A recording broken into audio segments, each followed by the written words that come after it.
కూర్చోండి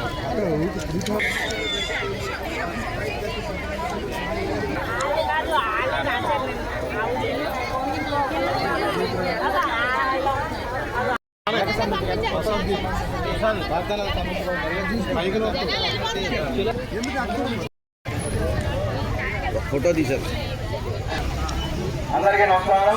నా పేరు కూరేల వరప్రసాద్. నేను భారత కమ్యూనిస్ట్ పార్టీ ఏలూరు ఏరియా సమితి ఆధ్వర్యంలో గత 14 రోజులుగా వివిధ డివిజన్లలో నిర్వహించిన ఇళ్ల స్థలాల నమోదు కార్యక్రమంలో భాగంగా ఈ రోజు సిపిఐ రాష్ట్ర కార్యదర్శి కె రామకృష్ణ గారి చేతుల మీదుగా జిల్లా కలెక్టర్ గారికి అర్జీలను అందించే కార్యక్రమం ఈ రోజు జరుగుతుంది.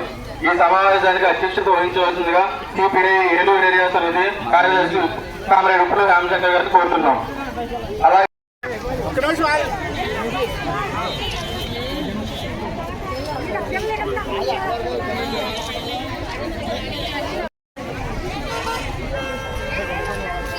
ఓకేనా అబ్బా? Right, okay, thank you. భారత కమ్యూనిస్ట్ పార్టీ పోరాడతాం పేదవాడికి. మిత్రులందరికీ నమస్కారాలు. ఇవాళ రాష్ట్ర వ్యాప్తంగా 26 జిల్లాల్లో కూడా భారత కమ్యూనిస్ట్ పార్టీ ఆధ్వర్యంలో ఏకైక అజెండాతో ప్రజల దగ్గరకు పోతా ఉన్నాం. ఎందుకంటే భారతదేశానికి స్వాతంత్రం సిద్ధించి 78 సంవత్సరాలు పూర్తయినా సరే ఇప్పటికి కూడా పేదవాడికి గూడు కరువై ఇబ్బందులు పడుతూ ఉన్నారంటే చాలా బాధాకరము. ఇవాళ మన రాష్ట్రంలో రాష్ట్ర ప్రభుత్వాలు ఎవరు అధికారంలో ఉన్నప్పటికీ ఈరోజు పెన్షన్లు, రేషన్ కార్డులు ఇవాళ పెద్ద ఎత్తున ఇస్తూ ఉన్నారు. చాలా సంతోషం.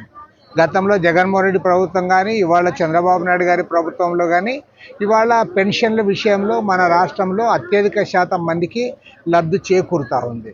అదే సందర్భంలో ఇంటి స్థలం కోసం, ఇంటి కోసం ఇవాళ ప్రభుత్వం చుట్టూ తిరగాల్సిన అవసరం లేకుండా ప్రభుత్వాలు చర్యలు చేపట్టాలి.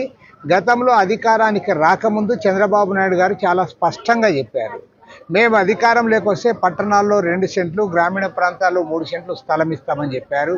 కాబట్టి ఆ వాగ్దానాన్ని అమలు చేయమని వాళ్ళ ప్రభుత్వాన్ని మేము కోరుతా ఉన్నాం.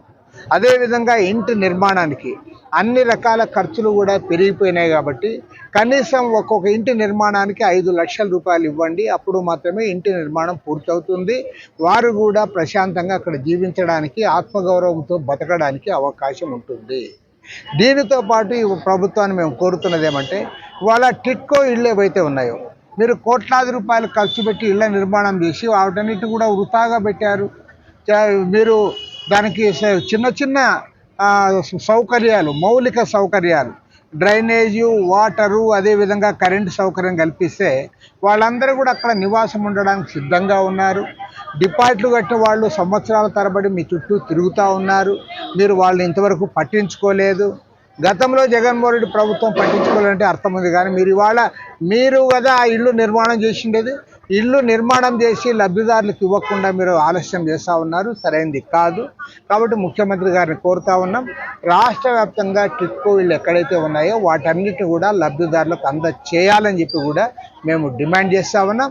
ఆ డిమాండ్లతో ఇవాళ ప్రభుత్వ దృష్టికి తేవడానికి 26 జిల్లాల్లో కూడా పెద్ద ఎత్తున కార్యక్రమాలు చేపట్టాం. ప్రభుత్వం నుంచి సానుకూలమైన స్పందన రాకపోతే రేపు అసెంబ్లీ సమావేశాల సందర్భంలో చలో అసెంబ్లీ కార్యక్రమాన్ని నిర్వహించడానికి కూడా మేము సమాయత్తమవుతాం.